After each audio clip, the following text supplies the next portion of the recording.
Easy Weekend Project. Bonjour, et bienvenue à cette nouvelle édition de Easy Weekend Project. Aujourd'hui, nous allons réaliser un générateur de pulse avec modulation, communément appelé PWM, à partir du circuit minuteur, le 555. À l'aide de ce circuit de base, nous allons réaliser un gradateur. Un gradateur permet de contrôler l'intensité d'une ou plusieurs LED, ou encore, contrôler la vitesse d'un moteur à courant continu à partir d'un potentiomètre. Sans plus tarder, débutons ce projet. La réalisation de cette présentation se fait sur le simulateur en ligne et gratuit disponible sur la page de tinkercad.com. Ce lien est disponible dans la description au bas de cette vidéo. L'inscription au site est facultative, mais elle a l'avantage de te permettre d'enregistrer tes propres projets et d'y revenir au besoin. Une fois inscrit, sélectionne « Circuit », puis « Créer un circuit ». Cela t'amène dans le simulateur. Pour la suite, tu n'as qu'à observer à quel point il est facile de l'utiliser. La première étape consiste à remplacer le nom déjà existant par défaut, par le nom que tu veux bien lui donner. Autant que possible, un nom correspondant à ce qu'il représente. Moi je l'ai nommé « Minuterie 555 PWM ». Je vais maintenant sélectionner l'ensemble des composantes que j'aurai besoin pour bâtir ce projet. À commencer par une platine d'essai. Cela permet de tester un circuit efficacement et sans soudure.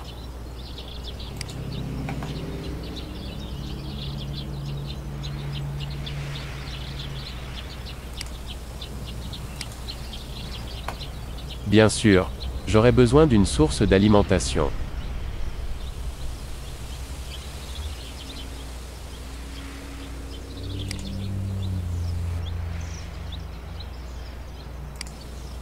Je la règle pour obtenir une tension continue de 12 volts.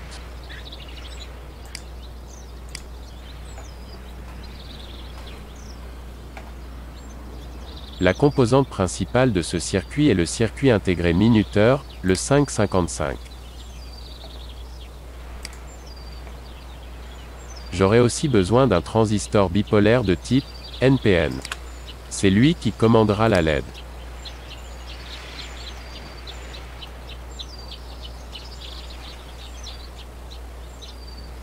J'ajouterai deux résistances de 1 kΩ.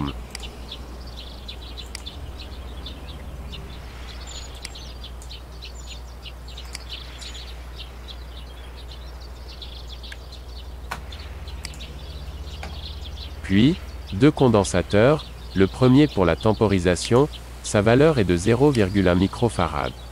Le second, d'une valeur de 0,01 microfarad pour la tension de contrôle du 555, correspondant à sa broche 5.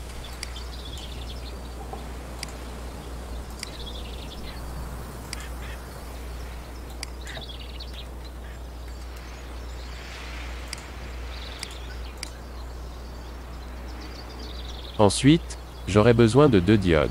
Dans la réalité, on utilise des diodes, un N4148. Un potentiomètre de 50 kΩ.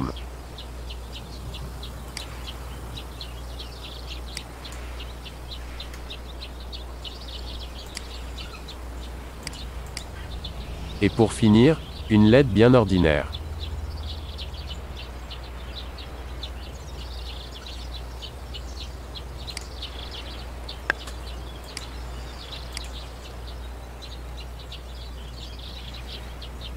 Voilà, on a toutes les composantes nécessaires pour commencer à bâtir notre circuit.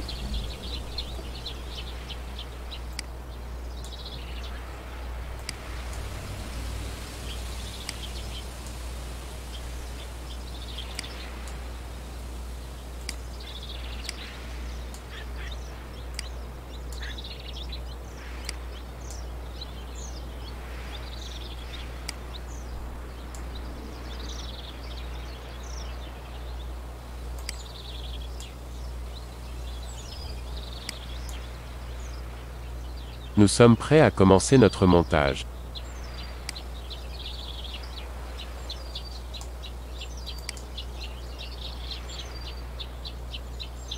Peu importe la composante, lorsque tu places le pointeur de la souris sur l'une des broches, cela t'indique son rôle.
Lorsque tu veux faire pivoter une composante dans le sens horaire, il te suffit de la sélectionner, ensuite tu appuies sur la touche R de ton clavier. Pour la faire pivoter dans le sens anti-horaire, utilise R majuscule.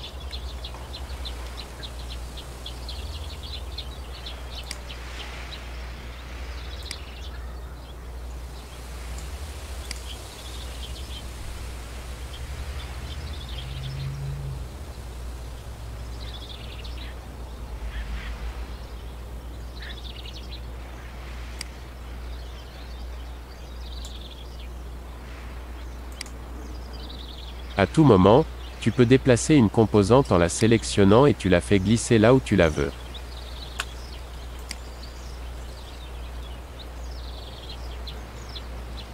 La couleur du câblage n'a pas de réelle importance, mais elle permet de clarifier visuellement les branchements communs. Par exemple, noir pour négatif et rouge pour positif.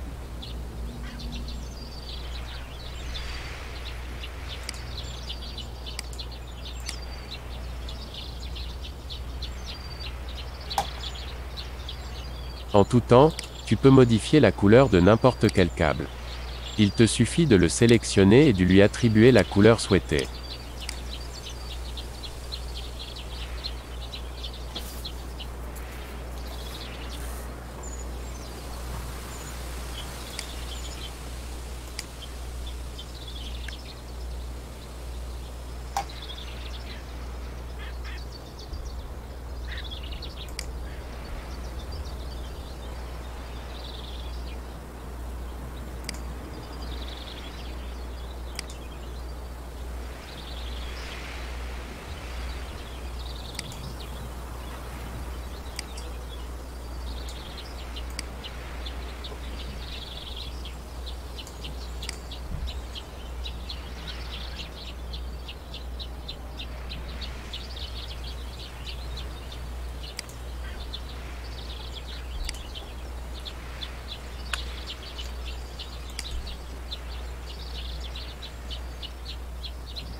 Tous les branchements sont faits. Il ne reste qu'à démarrer la simulation. Si tout a été bien fait, le potentiomètre contrôlera graduellement l'intensité de la LED.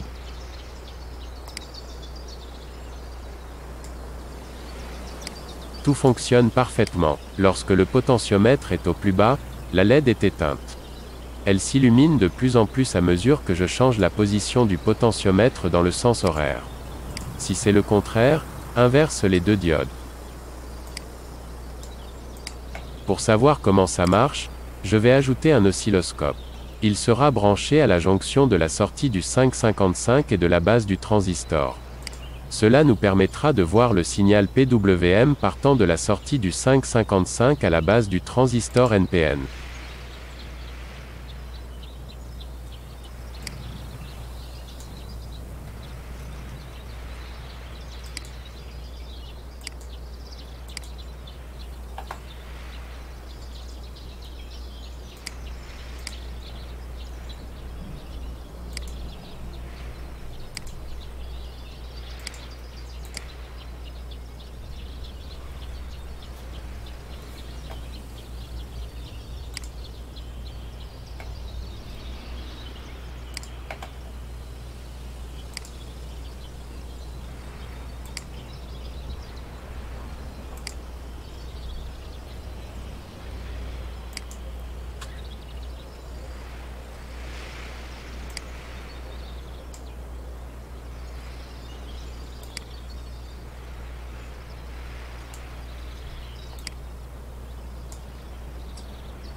Il peut arriver que la simulation ne démarre pas comme prévu.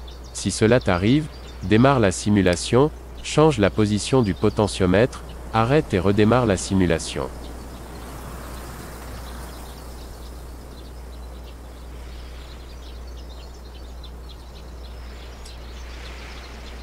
Ce que l'on doit observer ici, c'est la forme d'onde.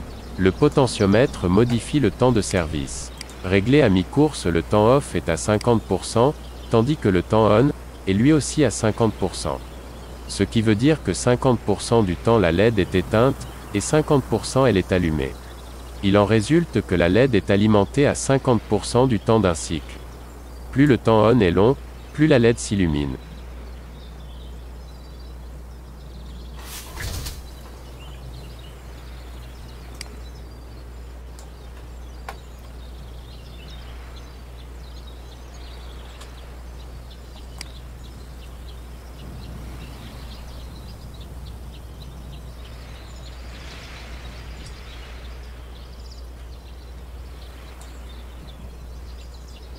Voilà une façon simple et peu coûteuse de réaliser un gradateur pour LED.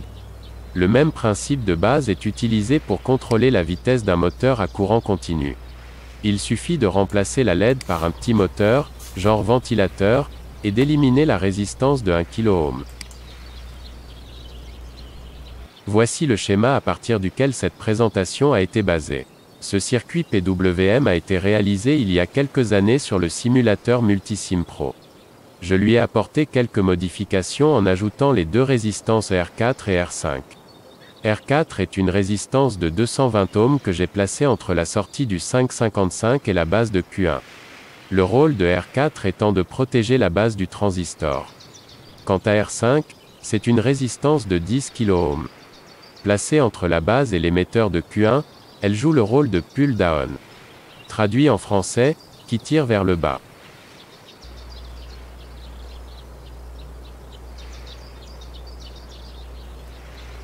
Je démarre la simulation. L'oscilloscope nous permettra de suivre les variations du cycle de service correspondant au changement de position du potentiomètre de 50 kΩ.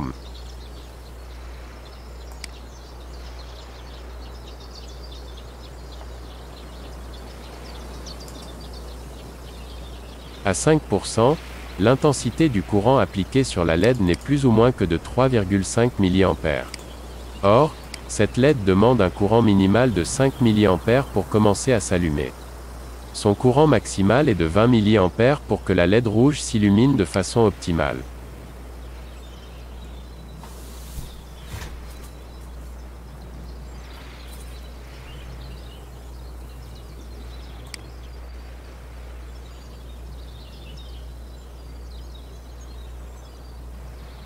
Lorsque je règle le potentiomètre à 100%, le temps, on, du cycle de service atteint lui aussi les 100%.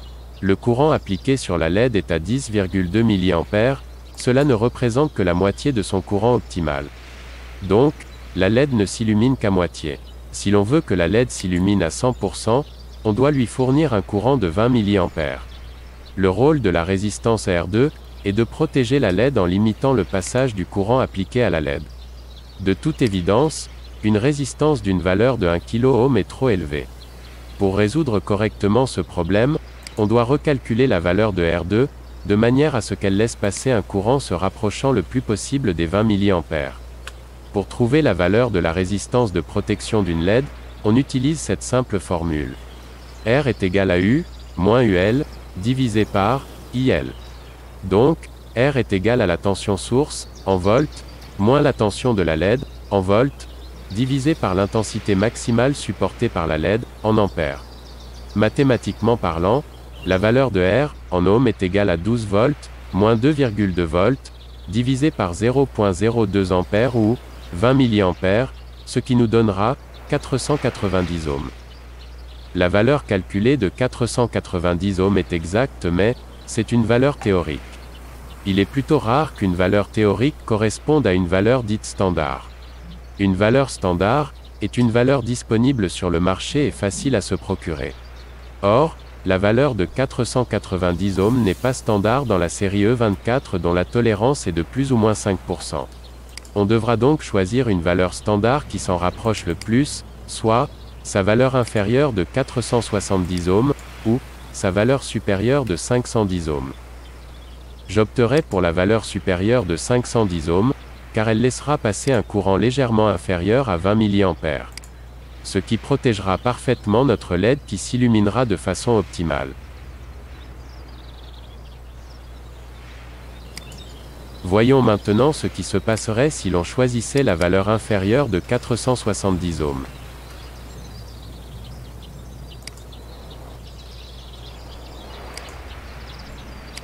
Une résistance de 470 ohms provoquerait un léger dépassement des 20 mA supportés par la LED.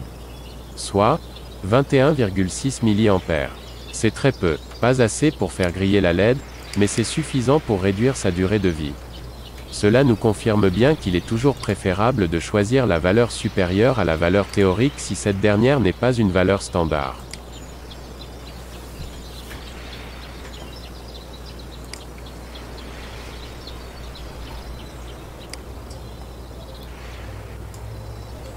En passant, j'aimerais vous rappeler que si vous n'avez pas accès à un logiciel de simulation électronique professionnel comme Multisim, mais que vous aimeriez en utiliser un pour explorer la plupart des circuits qu'on a déjà proposés par le passé, ou simplement pour vous amuser à créer des circuits et les tester virtuellement avant de les réaliser pratiquement, il y a ce logiciel de simulation en ligne et gratuit que je vous ai proposé au début de cette présentation.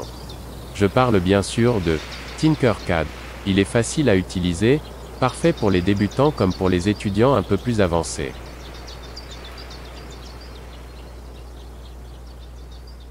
En espérant que cette vidéo vous a été instructive, si oui, cliquez sur j'aime. Si ce n'est déjà fait, abonnez-vous à notre chaîne pour être informé des prochaines publications. N'hésitez pas à laisser vos commentaires, cela nous encourage à poursuivre dans cette direction. Merci de votre attention et à très bientôt.